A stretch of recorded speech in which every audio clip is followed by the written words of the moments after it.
sobat beda-beda semua. Selamat datang di podcast Beda-Beda. Dari yang nggak tahu jadi tahu. Betul, bisa jadi penulis naskah kan. Baik banget, tapi itu tuh aku 400 halaman itu aku habisin 2 hari doang. Ini, tanpa memilih mana yang lebih nelangsa, patah hati harus dihanguskan tanpa sisa. Oh, yeay. Nah, teman beda-beda semua, kali ini kita sudah kedatangan narasumber nih. Yang salah satu mahasiswi yang suka banget baca novel. Siapa ya depan aku nih? Langsung aja. Halo semua sobat-sobit beda-beda. Jadi kenalin, nama aku Salwa Fadila dari mahasiswi Institut Media Digital MTech. Oke, Kak Salwa dari HIMD berarti ya? Betul. Aku mau nanya dong Kak, kakak dari prodi apa nih? Aku dari prodi produksi media. Oke, semester? Semester 3. 3. Oke, berarti relate ya Kak ya? Nah, suka iya. baca buku kalau dunia broadcasting relate ya? Betul, bisa jadi penulis naskah Oke kan. deh, betul banget. Aku mau nanya nih Kak Salwa, kabar Kak Salwa belakangan ini gimana? Baik Kak? Baik banget, tapi dibantai tugas. Iya, semester 3 udah bagian bukunya terasa ya. Oke. Nah, aku mau nanya Kak Salwa, kira-kira suka baca buku, terlebih baca buku novel, sejak kapan tuh? Aku sih berawal dari SMP ya. Dari SMP tuh di sekolah aku waktu itu ada program literasi setiap hari Kamis. Jadinya mewajibkan tuh siswa-siswinya membawa buku. Nah, awalnya aku cuma bawa buku majalah-majalah Bombo kayak gimana sih? Ya, terus akhirnya sampai kita ke Gramedia cobain novel dan sampai sekarang aku suka banget baca.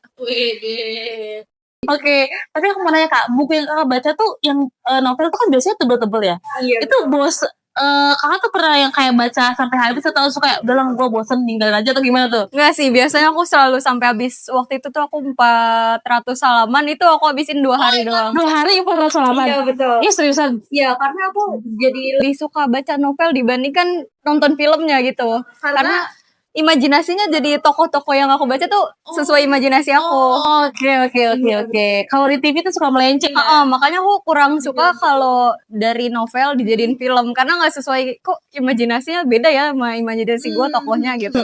Keren banget. Nah, Kak Salwa, buku yang akan kita bedah sekarang adalah buku yang Kak Salwa bakalan dibaca. Kira-kira Kak Salwa baca buku apa nih Kak belakangan ini? Tapi akhir ini lagi baca bukunya Diktiosom Antopita, yaitu karyanya penulis Wiranagara. Oke, aku boleh nanya nih Kak, itu menceritakan tentang apa sih Kak bukunya? Jadi Diktiosom Antopita itu artinya sebuah penguraian luka, sampai akhirnya tuh kita menemukan kesadaran dari lika-liku perasaan. Bro, ini live after break apa ya? Dalam deep banget ini. Ini yang baru agak bagaimana boleh cocok deh baca buku ini ya. Oke nih. Oke Kak Salwa, aku mau nanya nih Kak. Hal menarik apa yang bikin Kakak kayak gue suka nih baca buku ini gitu? Awalnya sih kayak menariknya karena kayaknya bakalan relate deh kalau gue lagi galau gitu. Ini Salwa lagi break out. Oke.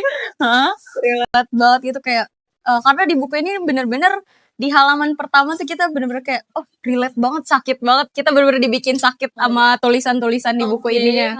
Tapi nanti sampai menemukan di halaman terakhir kita bakalan nemuin keikhlasan, ngelepas perasaan dari si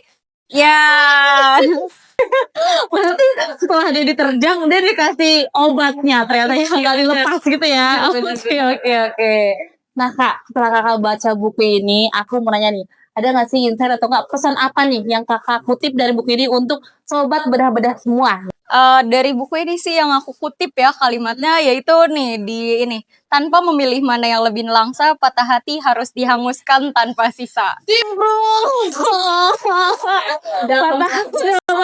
Patah hati harus dihabiskan tanpa sisa. Oh my god.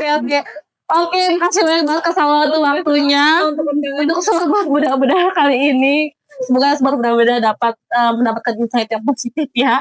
Bagaimana nanti menghadapi live after break ya. Oke. Sampai di sini dulu kayak podcast kita untuk teman-teman bedah-bedah semua. Sampai bertemu di episode sobat bedah-bedah selanjutnya. Bye.